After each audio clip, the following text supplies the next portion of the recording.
If you want to live in the natural order of the way of life, you got to accept that the natural world might take you. Known for its faithful and engaging documentation of survival in one of the world's most unforgiving frozen corners, Life Below Zero has been one of the National Geographic Channel's massive successes. It started out with 10 episodes in 2013 and is still ongoing in late 2022, with its 20th season in the making.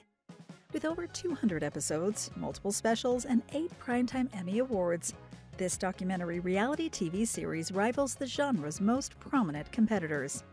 The show follows 9 individuals over its course, 5 solo and 2 couples, throughout their day-to-day lives year-round in the often frigid wilderness of Alaska. Erik and Martha May Salitan were one such couple whose almost entire livelihood consists of subsistence hunting. They reside in Wiseman, Alaska, where temperatures reach lows of negative 65 degrees Fahrenheit, negative 54 degrees Celsius. It isn't even counted as a village or camp, but a census-designated place, CDP, with only 12 residents in total. The married couple dropped out of Life Below Zero after showing up in their last episode in the show entitled Lost in the Wild, which is the 8th episode of the show's 6th season. This was Erik's 36th appearance and Martha May's 16th. Unlike her, he was also featured in the 1st and 3rd seasons of the series. Erik and Martha's move left many fans wondering what happened, with multiple questions unanswered. Regular viewers will be happy to know that nothing severe took them out of the limelight. Life Below Zero is well established thanks to its diverse cast, whose collective knowledge spans the whole array of survival skills. This breadth of information is offered through unique lifestyles of each character in the show, as they live separately with different levels of success, each with their own daily routine and life-sustaining strategy. Erik stands out even further in comparison to the rest of the cast. He revealed many particularities in the show, including the reason why he moved to the 49th state, saying, "This is the last true wilderness left in North America. There's no other true wilderness left but right here, in the Arctic of Alaska. That's it." Explaining further how accustomed he is to the lifestyle, he stated, "A rifle or pistol to me is no different than a hammer is to a carpenter. I'm a subsistence hunter, and this is just an everyday thing for me." He is then seen on the prowl around a herd of caribou, with no cover in the open snowy plain. His specific target is called a dry cow, which stands for a cow without a calf. This choice is good for both a hunter and the environment. First of all, it means that no baby calves will die of starvation, ensuring that survival of the herd's next generation. Second, as Salitan himself says, "That's the best meat at the time of the year. That's the fattest animal, and the meat is what's important to us." Erik crouched and aimed down the massive scope of his hunting rifle for a few seconds, but there was only a blunt click when he pulled the trigger. "Effing dud," he said annoyedly, leaving the hunt dead in its tracks to return later. He said, "My firing pin froze, took it apart, had to use some grease that doesn't freeze so easily. I think the gun's gonna work well. Hopefully we'll have some success." The next shot counted and the animal was ready to be harvested. He explained, "I eat meat every single meal, every single day.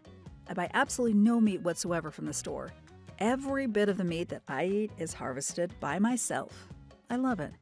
Shooting animals isn't the only way to obtain food inside the Arctic Circle, though, so Erik's next order of business was to set up new traps. While going through the trap setting process, he offered the audience invaluable knowledge as well, saying, "The bait is placed in the back of the cubby, the animal comes along, he sees the bait in the back, he goes in, he hits the trigger mechanism. It's a real humane way to harvest wolverine." Even the most experienced hunters tend to run into issues when setting such traps at night, which Erik is seen doing just moments later. He explains, "I use my handy trap setter here and try not to break my own arm. There's a learning curve. I'm just trying to have that curve not include me snapping my freaking arm in this. I try to use a lot of caution. It's pretty cold right now." As he uttered the words, "It's about 20 below zero," the metal indeed snapped back together and caught his left hand in its grip, which was followed by a deep groan and, "That wasn't cool. Well, I caught my hand in it. That didn't feel particularly good. You can get yourself in trouble out here, so..." Learned a good lesson here with these 330s. They're freaking dangerous. I'm happy all it was my hand. Erik's last lesson in the Subsistence Living Life Below Zero video by National Geographic was gathering. He starts with, the last water jug's empty. Gonna make a run down to the river and get some water. It's a little bit different than getting water anywhere else, can't just flip on the faucet. It's also way more complicated than that, as he further explains. The river conditions, just like the weather conditions here in the Arctic, they control everything. Sometimes it's really easy to get water, other times it's really difficult. Sometimes it's kind of dangerous, depending on the ice conditions. While collecting water, he made sure to note that he's standing on an unpredictable ice shelf that could break off at any time, relaying that there's a thin layer of air between the river's frozen crust and the water itself, meaning that the sheet isn't directly supported by water density. Finally, Salitan fully embraced his choice of coming to Alaska, stating that, "A lot of people make a lot of fuss about the way I live, and they think it's so hard. If I didn't like it, I wouldn't do this. This doesn't bother me. I like being outside. It's a nice life." Before coming to understand why Salitan left the show, it's important to note a few things about him. First off, unlike most of his former cast colleagues, Erik isn't an Alaska native. He was born on the 9th of February 1984 in New York City, USA, and grew up apparently an only child. There were clear indications that Erik had an adventurous spirit from a very early age, owing to his regular viewing of movies and documentaries about the survivalist craft. Following his high school matriculation in 2002, Erik enrolled in Finger Lakes Community College in Canandaigua in his birth state. He was dissatisfied with this choice, however, and instead opted to move all the way to Alaska and pursue a much more uncertain future in its harsh climate.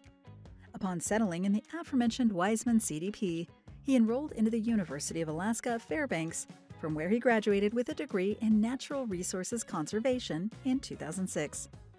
He met his wife-to-be after living there for a while, whom he then dated for a few years prior to proposing during a fly fishing trip. She obviously said yes, and in 2010 gave birth to their thus far only child, Lucas Salitan. Being a native of Iliamna from the shores of the eponymous lake, Martha taught her husband everything that his own experience in college didn't, turning him into a fully fledged bush hunter and survivalist. Meeting Martha's family helped Erik reach a deeper understanding of just how important the Alaskan wildlife is, which prompted him to join numerous conservation groups, including the Pope and Young Club, Northwest Sportsman's Club, Dallas Safari Club, Alaska Professional Hunters Association, and Dallas Safari. Aside from doing his utmost to protect the local fauna and preserve the ecosystem, Erik has also dabbled in entrepreneurialism and founded his own business, known as Bushwhack Alaska Guiding and Outfitting. It's described on its website as a full-service Alaskan-owned and operated outfit with many quality hunts and other year-round Alaska wilderness adventures to choose from. It also comes with a lodge, of course, named Talarik Creek Lodge, situated 225 miles or 360 kilometers southwest of Anchorage in the Iliamna CDP, to where Erik moved after dropping out of the show to live with his wife and son. The community itself is sustained by over 100 residents, which probably feels substantially less lonely than Erik's previous home. Reaching the lodge is an adventure in itself, since there are no roads leading to Iliamna CDP. There's instead Lake and Peninsula Airlines, LPA, which takes the guests into Anchorage International Airport and transports them to the minuscule airstrip near the front door of Erik's business premises. When it comes to more time-consuming hunts, Erik makes sure to keep the clients comfortable no matter where they go. His business offers specialized stormproof tents at various spy camps in the wilderness, including the bomb shelter and Arctic oven variants, in which his customers have propane cooking stoves at their disposal, which can double as a heating utility if necessary. Salitan has also been a local wilderness guide since the early 2000s, which gives him all the experience required to safely lead even the most novice of hunters into uncharted wilderness. While deeply dedicated to wildlife conservation, he also uses this knowledge to locate and secure trophy animals for his lodge's hunters. Martha herself comes with significant expertise as well. Having been born and raised in her parents' lodge and appropriately educated from an early age, So there are times when Erik asks her opinions to best determine the appropriate hunting spot, as every inch of the surrounding wilderness is embedded deep in her memory. She normally cooks for the guests and makes sure all accommodations are in order. Their son is proving to be a valuable aid around the business as well, learning the craft effortlessly from his parents. While still too young to head out on a serious hunt, he provides the guests with various tips and tricks, helping them settle and get used to the harsh environment of Iliamna. The business offers hunts for 5 distinct species: Dall sheep, grizzly bear, black bear, moose, and brown bear. The crowning jewel here are the Alaskan Peninsula brown bears, of course, the largest bears in the world, whose hunts at the lodge normally last for about 10 days, requiring much more patience and caution than physically readiness and overall stamina. They are sometimes the target of combo hunts that involve wolves and wolverines as well. Erik's arrival on the screen as a cast member of Life Below Zero took place after National Geographic agents scoured his business and decided that he'd have a lot to contribute. The hunter initially agreed with this idea, but as time went on, the entire filming process became more of a nuisance to the family. After all, the Salitans have always deeply appreciated the privacy that Alaskan remoteness offers, so cameras turned out to be a little bit too much. His business also has regulars and new customers alike, most of whom don't really appreciate having their private getaway broadcast on national television. With all of these factors combined, both he and Martha May agreed that it would be for the better if the 8th episode of the 6th season was their last public appearance. They still divulge a few things about themselves on the websites of their businesses and lodge, but only enough to provide an attractive portfolio for the would-be customer. Hopeful fans expect that their son will eventually agree to join the colorful cast of Life Below Zero in the future. But seeing as he takes quite a lot after his parents, this is only a far-fetched possibility at best. It remains to be seen whether the family ever returns to the public eye. Thank you for spending some time with us. Make sure to like and subscribe so you never miss another video. We also handpick these videos, which we recommend you watch next. You can talk to us on all social medias or ask a question in the comments below. Thank you for being with us, and we'll see you back tomorrow.